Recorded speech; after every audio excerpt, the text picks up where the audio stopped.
தமிழ்நாட்டு மக்களுக்கு கிடைக்கிற அதே ரேஷன் கார்டு, அதே தொகுப்பு வீடு, அதே வசதிகள். ஒரு காலத்தில் 5ஆம் வகுப்பு மேலே ஈழத்தமிழ் படிக்க முடியாது. இன்றைக்கி டிகிரி வரை படிக்கிறதுக்கு உரிமையை வாங்கி கொடுத்தேன் நான்.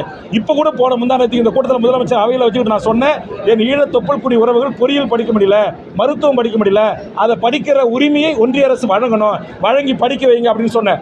120 மெடல், தங்க மெடல் வாங்கிய ஒரு ஈழ அகதி குழந்தை இன்டர்நேஷனல் விளையாட்டு போட்டியில் போய் வெளிநாடுகளில் கலந்துக்க முடியல. காரணம், இலங்கை பாஸ்போர்ட் இல்லை, இந்திய பாஸ்போர்ட் இல்லை, படகு வழியில் வந்து அகதி.